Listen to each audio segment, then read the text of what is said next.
A plus B, C, métaphore, grammaire, W, hypothèse, Tati, ton-il a-t-il ôté tatou disait la tortue au tatou. Y et Z.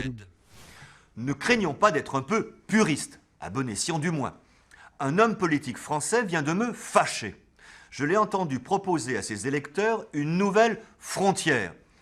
S'agissait-il d'un farouche protectionniste? Pas le moins du monde. L'homme est connu pour ses options libérales et européennes. Il entendait seulement offrir un espace nouveau à la politique, ce qui est très estimable, à condition qu'on n'en profite pas pour introduire un américanisme des plus fâcheux.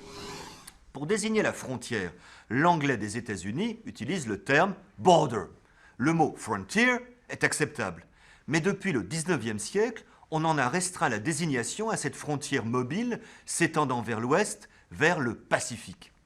Frontier est un terme de western. Il désigne ce territoire non encore soumis, cet espace où l'on peut donner libre cours à son énergie. Il symbolise l'expansion américaine. La situation de la langue française est tout autre. Qu'elle soit naturelle ou artificielle, la frontière y désigne toujours une démarcation, une limite, une clôture en somme, et non pas un élan vers l'extérieur.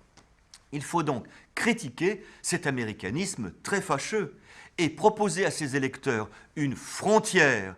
Quand on veut rouvrir le champ politique, c'est, comme on dit aussi aux États-Unis, se tirer une balle dans la jambe.